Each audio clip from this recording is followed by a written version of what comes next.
How you doing, everyone? Sean O'Kane here with Chip Estimate TV, where we bring you the latest trends and information in software, IP, and semiconductor design in the EDA industry. We're here at the Keysight booth at DesignCon 2017 in Santa Clara. And they are the leading electronic measurement company specific to wireless, modular, and software solutions. Keysight has an HP and Agilent legacy and delivers solutions in wireless communications, aerospace, along with defense, and the semiconductor markets. So with me today is Brig Asay, Director of Strategic Planning, Internet Infrastructure Group with Keysight. Thank you very much for joining me today. Thank you, Sean. And I think I gave a broad overview of everything that Keysight covers. Yeah, you did very well. Okay. So, as we know that signal and power integrity are still challenges, major challenges for designers. Now, what do you see as the additional challenges facing high-speed digital designers today? Yeah, so there's a number of different challenges in addition to your typical signal integrity and power integrity challenges that you have. Right. So some of these are really well known. So number one is, you think about it, there's this big drive for lower cost, but at the same time there's this big drive for faster speeds.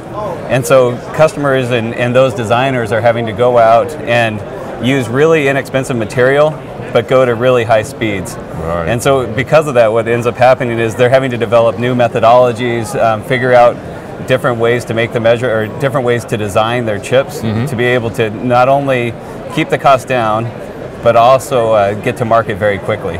And so, just one more thing on that, what ends up happening is there's a whole bunch of new measurement science type things that they have to develop in order to be able to meet those objectives. And time to market has always been at the top. Yeah, exactly. You can put it as time to market, cost, right, and then everything else that falls in behind it. But if you're not if you don't get to market quick, then you lose the business. Everything doesn't matter. You don't hit on everything else. You know? Yep.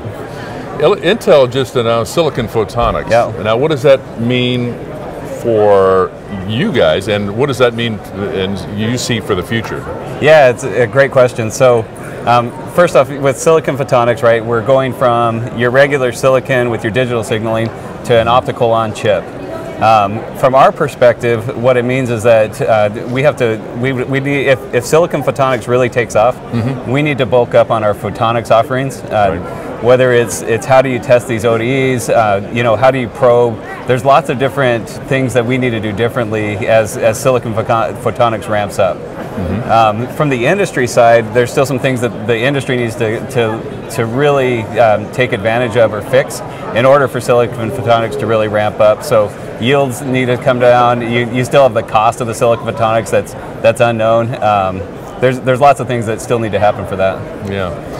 You know, the cloud is always a major discussion, and with cloud analytics increasingly becoming a huge part of the test solutions, how do you see Keysight using the analytics in the future as part of its solutions? Yeah, just another great question. So when Keysight spun off, or when Keysight separated from Agilent, one of the initiatives that our CEO said at the time was, look, we're going to move away from hardware and become more of a software-centric company. It was one of the mantras that we had.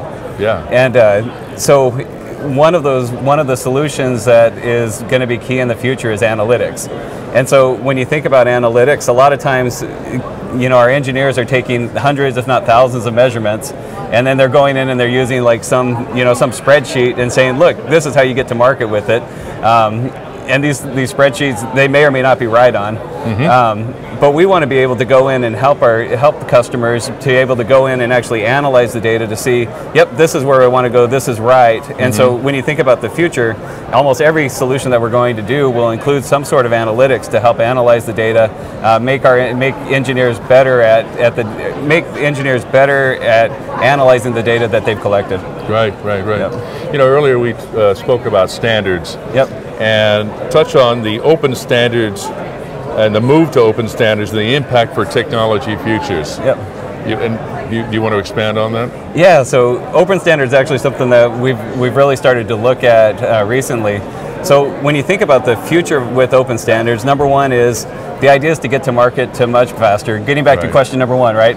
What's our goal? Get to market as quick as possible. Exactly. So open standards are really designed to help do that. So what you do with open standards is your hardware and then some of the really primitive software is all combined so everybody can use the same hardware, the same software, and then you don't have to redevelop that same software over and over again. And so in theory, if a new piece of hardware comes out, multiple companies are going in developing the initial parts of how do I work with this hardware, and you can deploy that hardware that much faster.